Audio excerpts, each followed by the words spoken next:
Ons gaan vir die volgende paar weke stilstaan by hierdie tema. Die oorhoofse tema is 'n kerk wat God tevrede stel.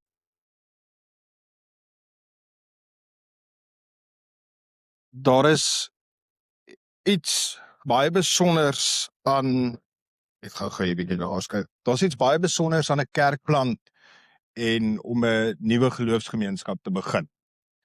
Maar daar is iets baie gevaarlik aan die begin van 'n nuwe geloofsgemeenskap en 'n kerkplant. Die gevaar is dat 'n ou opgewonde kan wees oor die geloofsfamilie en jou kerk en oor alles, want jy weet God het jou lief. En jy wil graag hierdie liefde, wil jy dink, die gevaar is dat jy dalk op 'n plek kom waar jy okay is met God se liefde.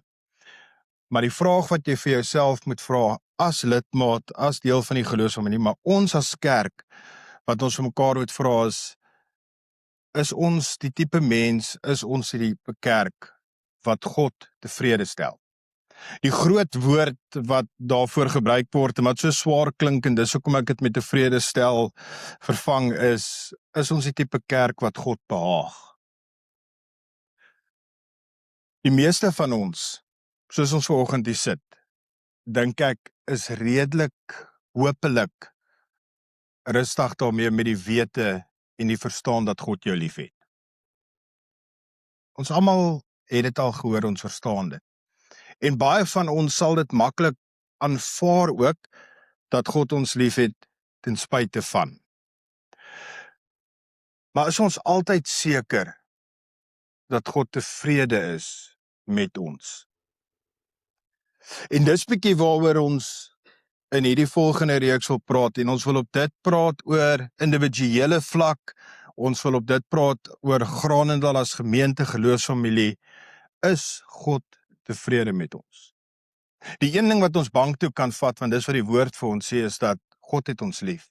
Dit het hy klaar bewys in sy seun. Maar die vraag wat ons moet vra is God tevrede? Daar's 'n verskil tussen iemand wat iemand lief het en iemand wat tevrede is met hoe iemand leef. Vra dit vir enige ouer. Jy het altyd jou kind lief, hoop ek.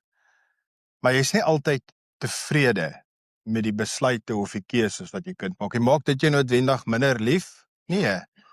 Maar die vraag is jy dan tevrede met hoe hulle leef? Nou, as ons 'n kerk wil wees wat God behaag, beteken dit dat ons moet 'n kerk wees wat bestaan uit mense soos ek en jy, wat God behaag. 'n kerk vol mense wat daarna streef om God tevrede te stel. Nou, ons het al die teks vroeër in die jaar gekyk, en ons het al 'n paar keer na dit verwys, om iets te verstaan van hoe God oor ons voel. Maar as ons in Matteus 3 vers 17 kyk, waar Jesus gedoop was, dan lees ons net weer eens dit wat God oor Jesus gesê het. In vers 17, 3 vers 17 Matteus staan daar, en met eens het 'n stem uit die hemel gesê, dit is my geliefde seun, oor wie ek my verheug. Die ding is, God het nie net verklaar dat hy Jesus lief het nie. Toe God dit gesê het, het hy gesê, oor wie ek my verheug. Dis meer. Maar in hierdie, dat God sê, oor my seun in wie ek my verheug, sê hy, ek het behaag in hom. Ek het behaag in hoe ek hom geskep het, en hoe hy leef. Nou, 'n kerk vol ontzag, as ons na daai woord gaan, wat ook gaan oor tevrede stel, en God se grootheid, sy eerbied bereid is om te aanvaar, is 'n kerk wat nogal vandag moeilik is om te wees. Want ons as kerke, en dis alle kerke, julle, dis nie ons nie, dis nie die NG Kerk nie, dis nie die charismatiese kerke nie.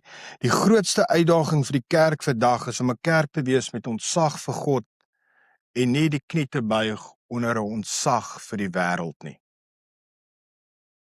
Want ons leef in 'n wêreld waar dit al hoe moeiliker raak, en die druk raak al hoe meer op ons om saam met mense te gaan, as om die knie te buig voor God. Om God te behaag, moet ons eerbied vir hom hê. Ons moet in ontzag vir hom leef. As julle die voorreg het wat ek en Chris en Marita het om hier voor te staan, wanneer ons worship, en julle kan dalk vir Marita na die tyd vra, ek en sy praat al 'n maand of 2 terug van hoe die gemeente besig is om te verander. En weet julle hoe weet ons dis besig om te verander? In die manier hoe julle stemme lig as ons God aanbid. Want ons begin beleef, ons raak 'n gemeente wat 'n eerbied vir God het.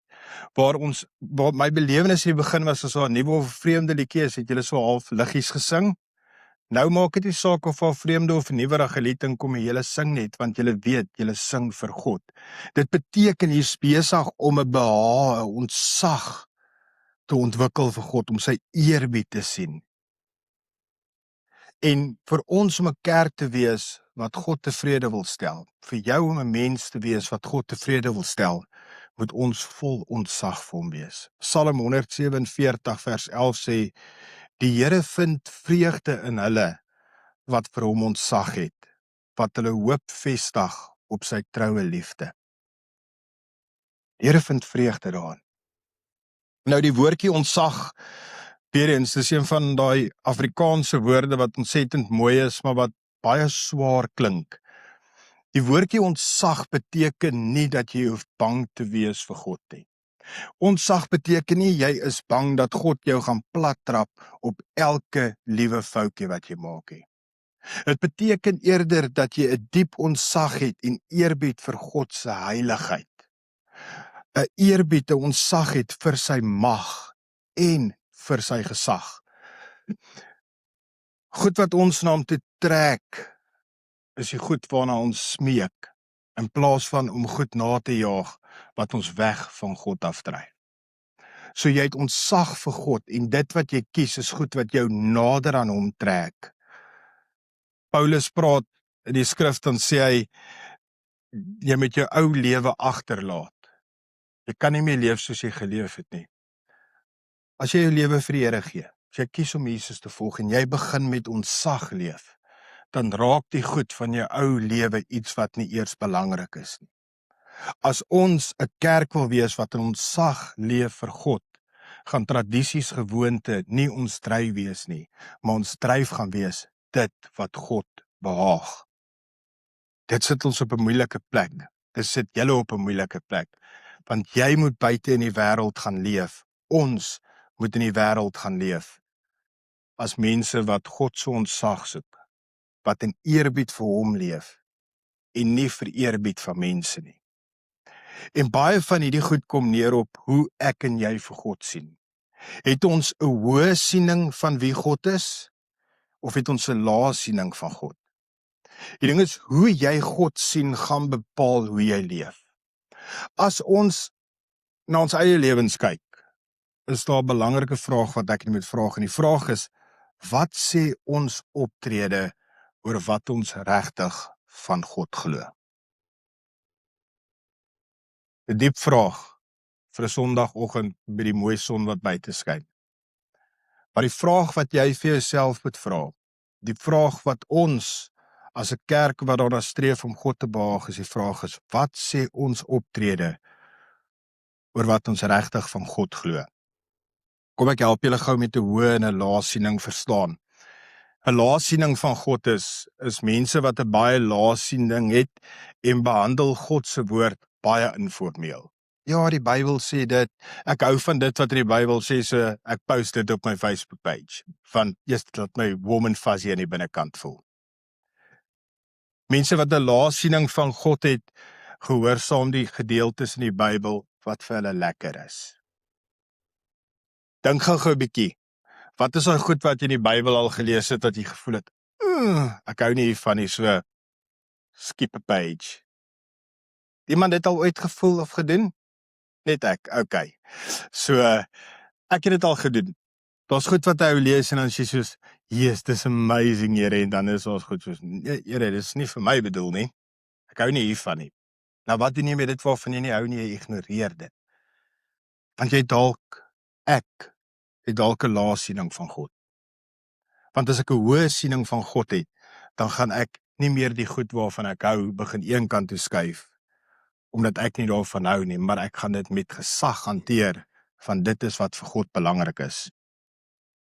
So, 'n lae siening van God kry op 'n punt waar jy die oortuigings van die skrif en die oortuigings van die Heilige Gees in jou hart begin ignoreer.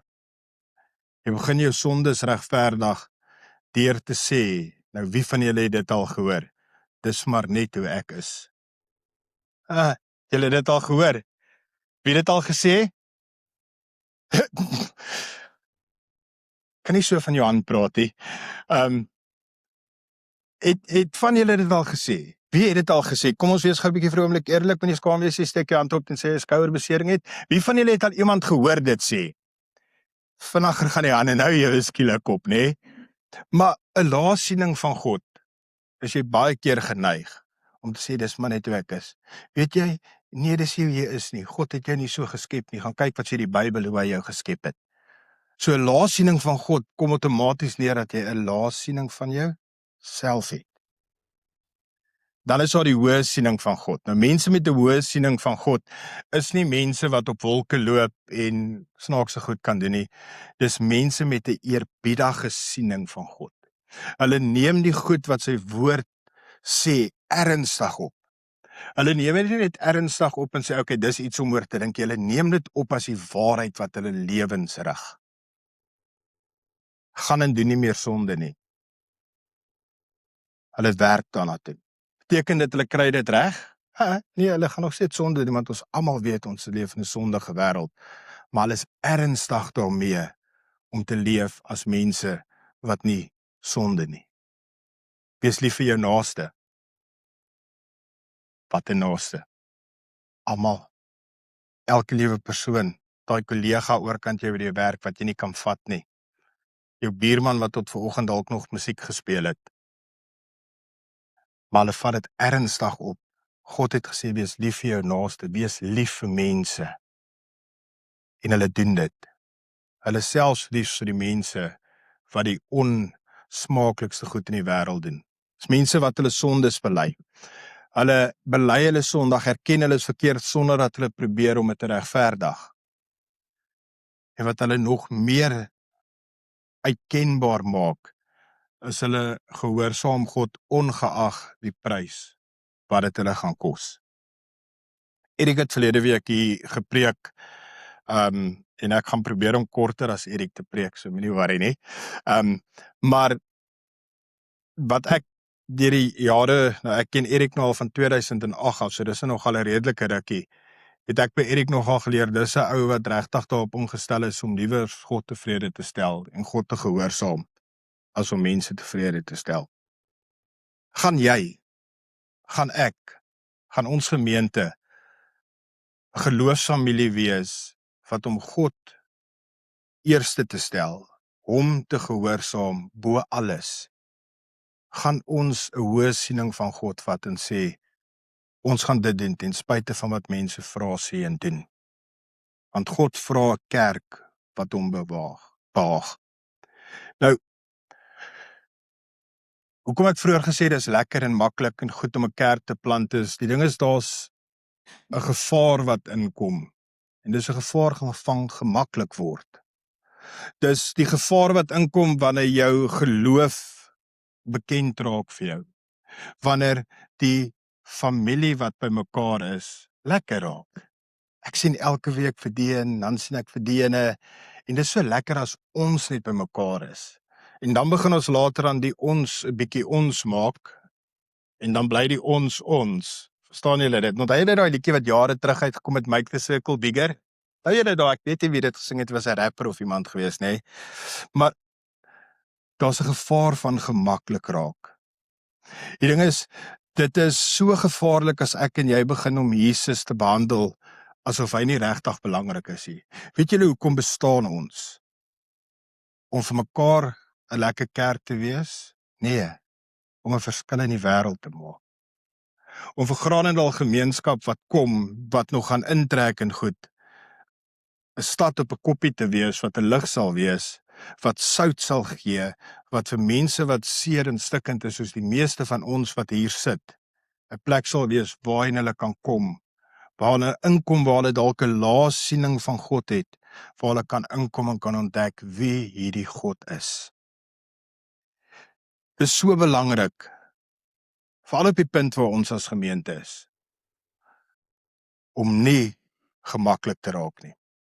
En om die goed te doen, want dit is hoe dit nou werk en dis lekker nie, en gelukkig dank ek die Here vir ons leierskap.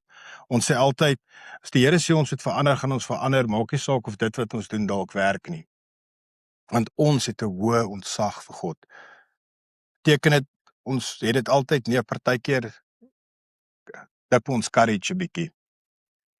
Maar dis wat ons moet probeer. Nou Lukas 7 is 'n baie mooi storie en ons gaan 'n stukkie daarvan lees, maar ek wil vir julle vertel wat daar gebeur het. Daar was 'n godsdienstige leier met die naam Simon, die Fariseer. En Simon het vir Jesus na sy huis toe genooi en jy gaan nou die storie begin herken.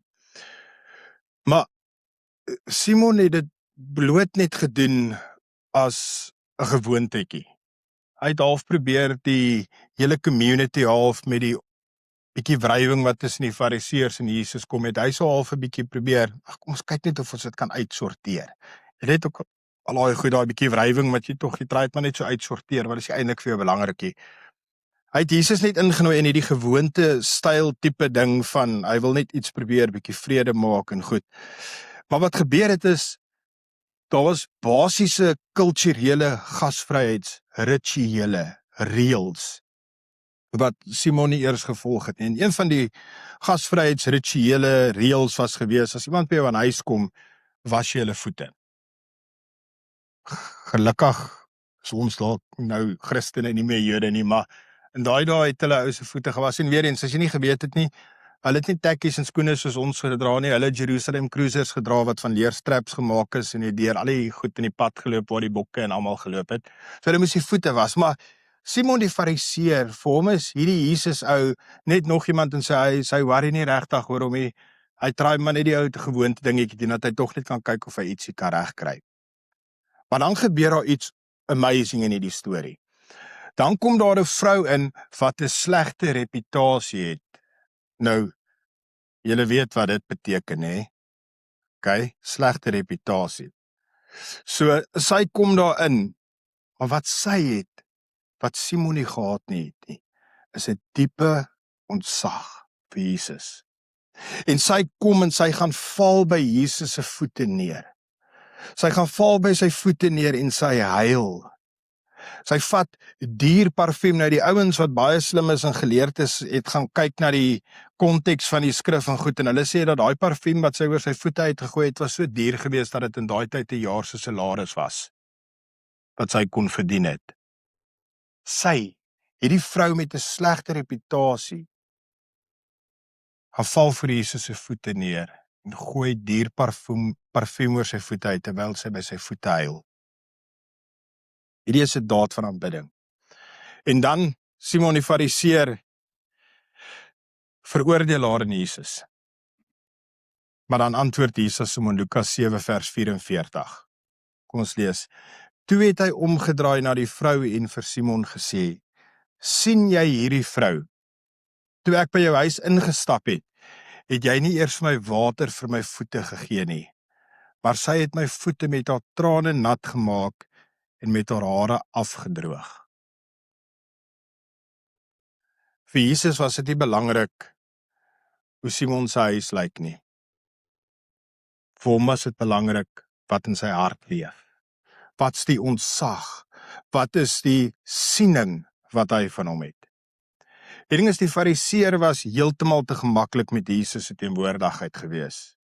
Terwyl die vrou, hierdie vrou van slegte gewoontes, heeltemal oorweldig was deur wie Jesus was. Sy het Jesus behandel as heilig, terwyl Simon hom net as alledaags behandel het. Net nog 'n Jood. Maar hy kom die goeie nuus in. As jy sukkel om God te behaag, as jy sukkel om elke dag te leef met ontzag vir God, is al goeie nuus. Die goeie nuus is, God gee jou die krag deur sy gees. Julle, dis moeilik. Moenie dink dat vir enige iemand wat hier sit, ek wat hier voor sit of Chris wat daar voor staan, dat is maklik om so te leef, want 'n ou kry dit elke dag reg. Die ou kry dit slegs elke dag reg deur in verhouding met God te leef en te vertrou op die krag van die Heilige Gees. En ek wil vir jou sê, as jy vandag besef dalk dat God vir jou alledaags geword het, dat jy jou heilige ontsag vir hom verloor het, is daar 'n antwoord vir jou. Filippense 2 vers 12 tot 13 skryf Paulus, my geliefdes, julle was altyd gehoorsaam wanneer ek by julle was. Des te meer moet julle gehoorsaam wees nou dat ek nie daar is nie. Julle moet julle met eerbied en ontzag daarop toelê om as verloste mense te lewe. Want dit is God wat julle gewillig en bekwaam maak om sy wil uit te voer. Ons word nie deur ons werke gered nie, ons word deur genade gered. Paulus sê hierso, weet julle, toe ek by julle was dit vir julle maklik gewees om gehoorsaam te wees. Nou, vir ons, as ons hier op 'n Sondag by mekaar is dit maklik om kop te skud en die regte besluite te neem. Maar as ons net na hier uitstap, dan is dit baie moeiliker om met dieselfde ontzag wat ons vanoggend gehoorship het, met daai ontzag buite in die wêreld te gaan leef. En weet julle, dis vrek moeilik, veral as jy dit op jou eie gaan doen. En jy dit gaan probeer doen op jou krag, en nie deur die krag wat God deur sy Gees vir ons gee nie. So hy sê dit, maar nou dat ek nie meer daar is, moet julle met meer eerbied en ontzag daarop toelê. Fokus daarop, sit al jou energie in om as hierdie verloste mens te lewe. Want dis nie jy nie, dis God wat jou die krag gee. Paulus het ook geskryf in die skrif, waar hy sê, Christus in ons is ons hoop op heerlikheid. So selfs Paulus, julle weet, ek is 'n Paulus fan, tot Paulus het geweet, dat hy kan niks doen, sonder die krag van die Gees in hom nie. So omdat ek en jy gered is, moet ons hard werk om God te gehoorsaam. Ons moet effort insit. Julle, dit gebeur nie net deur agteroor te sit en te sê, okay, nou gaan ek ontzag vir God hê nie. Dit gaan partykeer van jou vat om moeilike besluite te maak en keuses te neem. Maar as ek en jy gered is, moet ons hard werk om dit te doen. Maar die lekker ding is, ek en jy is nie verantwoordelik en op ons eie aangewese om dit te doen nie, want God het sy Gees vir ons gegee. Nou die van julle wat gym sal weet, daar is 'n ding wat hulle 'n pre-workout noem. Wie van julle weet nie wat 'n pre-workout is nie? John, hoekom het jy gesê jy weet nie wat dit is nie? Kyk jou arms. Hy het nou die dag sy eerste PB opgestel vir 100 kg bench press vir sy lyfie. So, well done. Kyk hoe hy raak nou. Maar 'n pre-workout is 'n ding wat jy gebruik in die gym voor jy ingaan. Partykeer het dit kafeïne en partykeer het dit nie kafeïne nie, net om jou daai bietjie boost te gee. Die Heilige Gees is gelukkig nie 'n pre-workout wat dit vir 'n rukkie doen nie. Hy kan dit deurlopend vir jou doen. Ek en jy het nie nodig om op ons eie ou kraggie staat te maak om so te leef nie. Ons moet net ingetune wees by die Heilige Gees. Ons moet dit net ons gebed maak in die oggend om te sê, Gees van God, help ons om elke dag met ontzag en eerbied vir God te leef. Die ding is, God is so kragtig dat hy beide sy begeerte vir jou om hom te behaag en die krag albei vir jou kan gee, sodat jy dit kan doen. Sê vir julle hoe easy dit eintlik vir ons eintlik moet wees. God sê dit, julle moet my behaag. Hy sê, hier is die manier hoe jy dit kan doen, en ek gaan sommer vir jou die krag gee om dit te doen. Maar baie keer is ons okay net om die begeerte te hê om God te behaag, maar ons is nie bereid om in te tap by die krag wat ons sal help om dit te doen nie.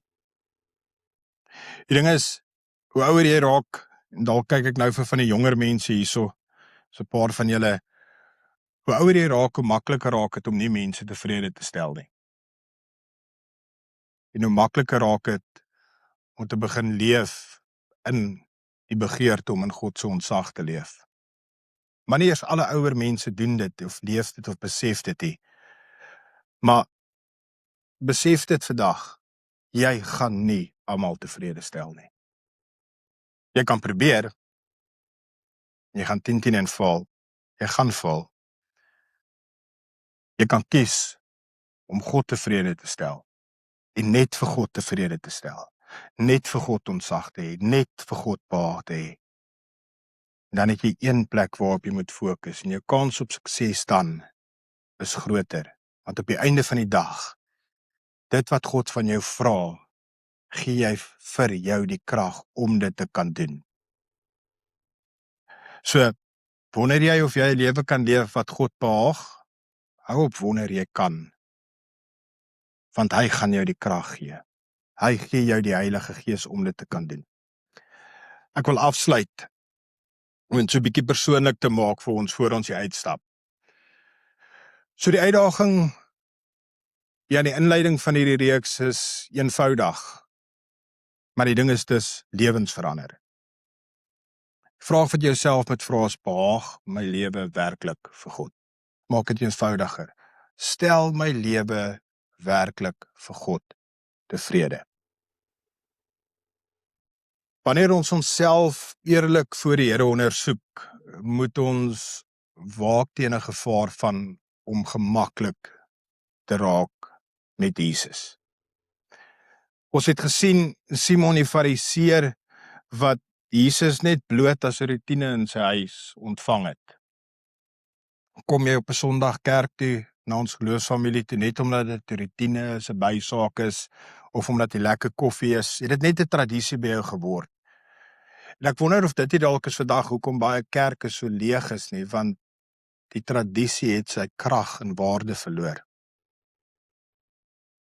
Of is jy soos die vrou, die slegte reputasie, wat by Jesus se voete neerval, oorweldig by sy voete neerval, want jy is bewus van sy genade. Jy is bewus van hoe heilig Jesus is, jy is bewus van hoe heilig God is, jy is bewus van hoe alwetend is. Het jy 'n diep ontsag vir die majesteit van God, van Jahwe, die skepper van die hemel en die aarde, die God wat alles geskep het, wat gekies het om sy seun te gee vir jou, sodat jy vir ewig saam met hom kan wees. Maar, nou wil ek vir jou sê, moet asseblief nie mismoedig raak nie. Moenie mismoedig raak as jy dalk hier besef en jy soos, my eerbied het so 'n bietjie gedrop nie. Iewers langs die pad het ek dit verloor nie. Moenie jou kop sak nie, lig jou kop. Want jou krag kom nie van hier nie, dit kom van hier af. Maar jy het 'n keuse om te maak. Jy die vraag wat jy vir jouself moet vra, is leef ek 'n lewe wat God behaag? En as jy vanoggend sê nee, dan wil ek vir jou sê, draai net na sy Gees toe en sê vir hom, Heilige Gees, gee my die krag om weer so te kan leef. As ons as 'n kerk, as 'n geloofsfamilie vanoggend of elders op ons pad gaan agterkom, ons het begin om te leef in 'n roetine en 'n gewoonte en ons het ons ontsag en ons behaag vir God verloor en ons eerbied en die verstaan van sy majesteit, gaan ons vir mekaar moet sê, wow, ons het dit verloor, kom ons kom terug en ons sê, Here vergewe ons en ons sê, Here gee ons die krag. God roep jou nie vandag. God het jou nog nooit geroep om te kom leef uit 'n lewe van vrees vir uiterlike wette nie.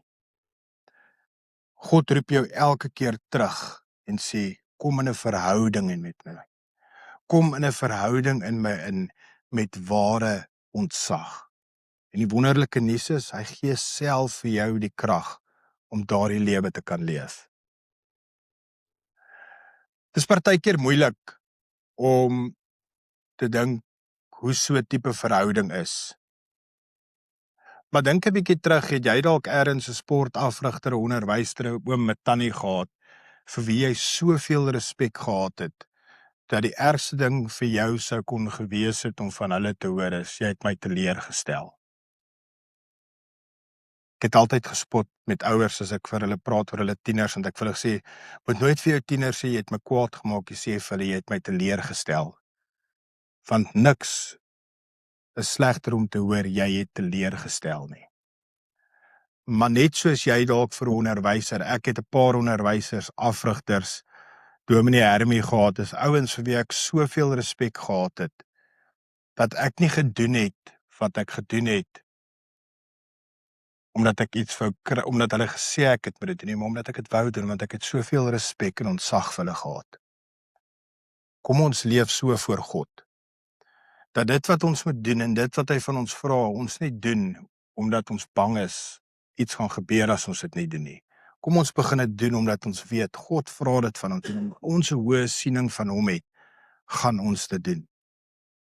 Nou vra ons van onsself af, gaan dit moeilik wees in ons lewens? Ja, maar die goeie nuus is, hy gee self die krag vir ons om dit te doen. So as jy vir jouself die vraag vra, behaag my lewe werklik God? As dit dalk nie doen vandag nie, wil ek jou net uitnooi en sê, gee dalk net weer opnuut beheer oor aan die Heilige Gees. Laat hom toe, om daardie eerbied, daardie ontzag in jou hart te vernuwe. Want God vra iets van jou. Die wonderlike ding is, God gee vir jou wat jy nodig het, om te kan doen wat hy vra. Mag elkeen van ons, as ons vanoggend hier uitstap, as ons as die liggaam van Christus hier uitstap, en as jy as individu hier uitstap, wat nie ons in ons eie krag doen nie, maar dat ons dit kan doen toegerus deur God se Gees, om as 'n kerk en as 'n individu so te lewe, die Vader in die hemel verheerlik, en sodat hy met 'n glimlag vir elkeen van ons kan sê, dit is my kind, oor wie ek my verheug. Kom ons bid saam.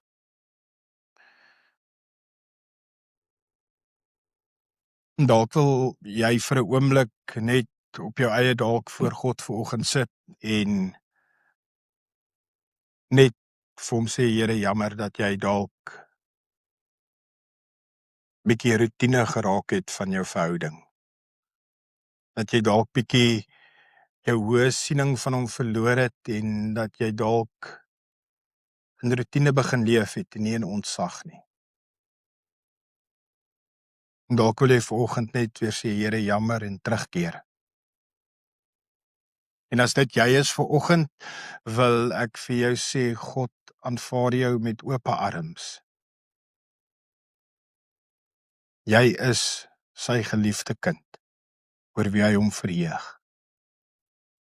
En hy sien jou draai en jou begeerte om met ontzag en verheerliking en gehoorsaamheid vir hom te leef, en daarom gee hy jou die krag deur sy Heilige Gees.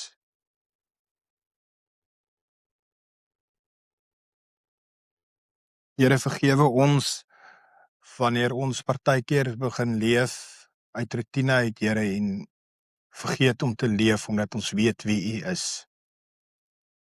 Here, help ons daar waar ons krag ontbreek om 'n lewe te leef waar U behaag, Here.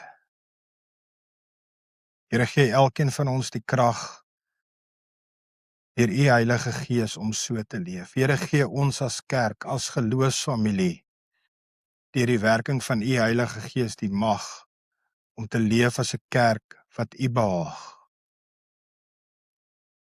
Mag ons grootste begeerte en ons grootste dryf in elkeen van ons wees, Here, om 'n lewe te leef wat U verheerlik. 'n Lewe te leef wat U tevrede stel, sodat U in hierdie wêreld verheerlik kan word. Mag die Here jou hierdie week seën en mag sy Heilige Gees jou lei. Mag sy Gees jou die krag gee, selfs waar dit moeilik of onmoontlik voel, 'n lewe te leef wat hom behaag, hom tevrede stel en hom sal verheerlik. En ons almal sê saam, Amen.